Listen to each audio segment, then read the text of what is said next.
Hey guys, it's Tyler.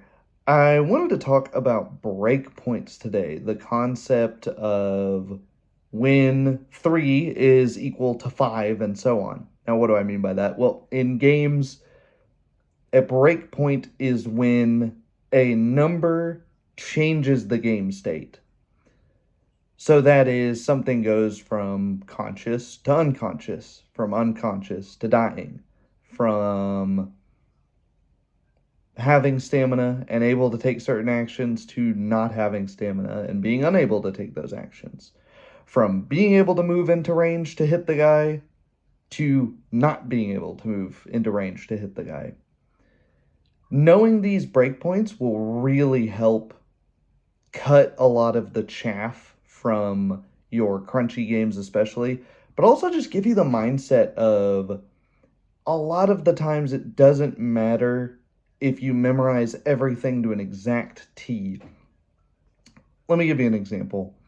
So when Conway in our last session has Philippe go to stab this ghoul and he rolls a crit and he confirms the crit. And I'm sitting here thinking, it's a ghoul. I think they're immune to crits. I wave it off. He's letting everything rip before I can, And rather than interrupt him, I just let it go. And I'm just going to ignore half of the damage. We move things on very swiftly and smoothly to keep the flow of combat, keep it feeling like a tense scene. Well, by the time Nicholas attacks this thing with his scimitar, or rather, Shair attacks it with a scimitar, it is so over dead that mistake doesn't matter. Let's say this ghoul had 10 hit points, and the crit was the difference between dealing 12 and 16 damage. 12 and 16 are the same number, because we don't care what number it is as long as it's over 10, right? Now, of course, this can change your description. If the thing's just barely clinging on to life and, just keels over, its head gets lopped clean off, maybe it changes the information on how you describe it. That's something I like about crunchy systems. But we really have to be careful about how we're looking at these numbers. Are we going to ruin the tension of the scene by going, oh no, hold on, let me look that up. I don't think undead can be crit. Oh, yep, they can't be crit. And then you've spent a minute, or worse, looking up a rule that didn't actually change the way the scene went for the better. All you've done is slowed down the game. So knowing those breakpoints is really important. If you're going to look up a rule, which I generally wouldn't even recommend in the first place, but if you feel the need to look up a rule, I would recommend only doing it if you know the breakpoint is going to matter. If it's the difference between a scythe critting and dealing like 90 damage instead of 20, then okay, that's kind of a big deal. That is a much greater propensity to be a breakpoint. Movement is also the thing. You'll note, if you watched either of our games, we're not keeping great track of movement because all of the hallways are very tight in the dungeon. There's not so far a character that has tried to use the fact that they're faster to break away, to gain, to try and create a gap. You need basically a 5-foot step, your safe, careful, tactical movement, moving in and out, stepping around short distances while keeping your guard up. And that's regardless of the system you're using. I think like just a step, a quick movement like that is a good action to have.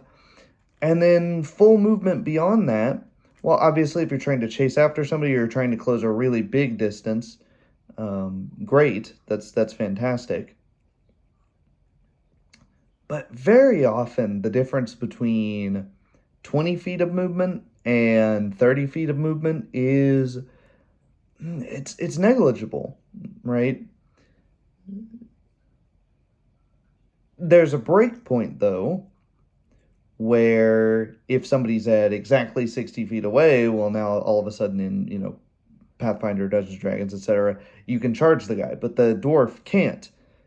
So it's really important to only use your distance-based language when the breakpoints are such that they'd matter. Because if something's 40 feet away, well, that's a breakpoint for standard movement. You're going to have to charge it. But anything with 20 feet of movement is also going to have to charge it. There you go. If it's something that you could easily walk up to and hit, likewise, no need to say it's exactly 15 feet away.